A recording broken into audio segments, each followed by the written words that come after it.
வணக்கம். இன்றைக்கி நம்ம பார்க்க போகிற சமையல் என்னென்னு பார்த்தீங்கன்னா, ஒன் பாட் குக்கிங்காக வத்த குழம்பு சாதம் எப்படி செய்யலாங்கிறத பார்க்கலாம். குழம்பு தனியாக, சாதம் தனியாக செய்யாமல் இது மாதிரி குக்கரில் வத்த குழம்பு சாதமாக செஞ்சு பாருங்கள். இதுக்கு சைடிஷ் முட்டை ஆம்லேட், அப்பளம் வச்சு சாப்பிட்டோம்னா அட்டகாசமாக இருக்கும். ஸோ வாங்க இந்த அருமையான வத்த குழம்பு சாதம் எப்படி செய்யலாங்கிறத பார்க்கலாம். இப்போ ஒரு பேன் எடுத்துக்கலாம். நல்லா ஒரு 3லேருந்து ஒரு 4 ஸ்பூன் அளவுக்கு நல்லெண்ணெய் சேர்த்துக்கலாம். எண்ணெய் நல்லா சூடாயிருச்சு. 1 டீஸ்பூன் போல் கடுகு, 1 டீஸ்பூன் சோம்பு, 1/4 டீஸ்பூன் போல் வெந்தயம் சேர்த்துக்கலாம். 2 வரமிளகாயை கிள்ளிட்டு சேர்த்துக்கலாம். இப்போ இதில் கருவேப்பிலையில் சேர்த்துக்கலாம்.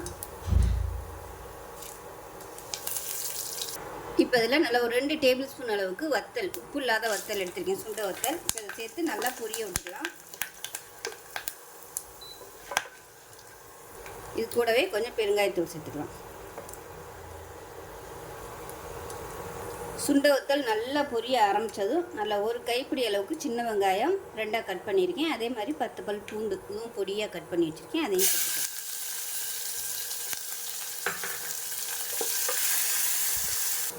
இப்போ வெங்காயம் நல்லா வதங்கிடுச்சு. 1 டேபிள் ஸ்பூன் அளவுக்கு குழம்பு மிளகாத்தூள் சேர்த்துக்கலாம். 1/2 டேபிள் ஸ்பூன் தனியாத்தூள் சேர்த்துக்கலாம். 1/4 டேபிள் ஸ்பூன் மிளகாத்தூள், காரத்துக்கு தகுந்த மாதிரி சேர்த்துக்கோங்க. குழம்பு மிளகாத்தூள்லேயுமே மிளகாத்தூள் இருக்கும், அதனால் கம்மியாக பார்த்து சேர்த்துக்கோங்க. இப்போ நல்லா எண்ணெயில் வறுத்து விட்டுக்கலாம். வறுத்துட்டு மீடியம் சைஸாக ஒரு தக்காளி, நல்ல பெரிய தக்காளியாக 1 எடுத்திருக்கேன், பொடியாக கட் பண்ணிவிட்டு அதை சேர்த்துக்கலாம். இது நல்லா மசிஞ்சு வரட்டும். இதுக்கு பதிலாக நீங்கள் மிக்சியில் அடிச்சுட்டு சேர்க்குறனாலும் சேர்த்துக்கலாம், அதுவும் நல்லாயிருக்கும். இப்போ தக்காளி எல்லாமே நல்லா மசிய ஆரம்பிச்சிருச்சு. நெல்லிக்காய் சைஸுக்கு புளி எடுத்து தண்ணியை கரைச்சி வச்சுருக்கேன். இது வந்து ஒரு 1/2 டம்ளர் அளவுக்கு தண்ணி சேர்த்துக்கலாம், புளி தண்ணி. இப்போ நல்லா கொதித்து எண்ணெய் தெளிஞ்சு வரட்டும். அதுக்கப்புறமா நம்ம தண்ணி சேர்த்துட்டு அரிசியை சேர்த்துக்கலாம். மீடியமான ஃப்ளேமில் வச்சு கொதிக்க விட்டுக்கலாம். இப்போ தேவையான அளவு உப்பு சேர்த்துக்கலாம். இப்போ குழம்பு நல்லா திக்காயிருச்சு. இப்போ வந்து 3 டம்ளர் அளவுக்கு தண்ணி சேர்த்துக்கலாம். எந்த டம்ளரில் அரிசி எடுக்கிறோமோ அதே டம்ளரில் 3 டம்ளர் அளவுக்கு தண்ணி சேர்த்துக்கலாம். நான் வந்து நல்லா சூடு பண்ணிவிட்டு தண்ணி சேர்த்துருக்கேன். நான் எடுத்துருக்க அளவு பார்த்திங்கன்னா ஒரு 100 கிராம் அளவுக்கு தான் அரிசி எடுத்திருக்கேன். இந்த டம்ளரில் எடுத்திருக்கேன். இப்போ வந்து தண்ணி நல்லா கொதிக்கட்டும். இப்போ பாருங்கள், தண்ணி நல்லா தளதளன்னு கொதிக்குது. இப்போ நம்ம அரிசியை சேர்த்துக்கலாம். அரிசி நல்லா 1 மணி நேரம் ஊற வச்சு வச்சுருக்கிறேன்.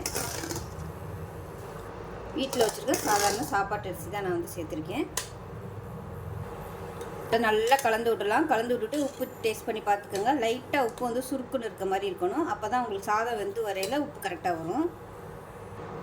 இப்போ குக்கரை மூடி வச்சிடலாம். மூடி வச்சுட்டு நல்லா ஒரு 4 விசில் விட்டுட்டு ஸ்டீம் போனதுக்கப்புறம் பார்க்கலாம். இப்போ எப்படி இருக்குன்னு பார்க்கலாம். இப்போ பாருங்கள், சாதம் சூப்பராக வந்துடுச்சு. நல்லா கிளறி விட்டுக்கலாம்.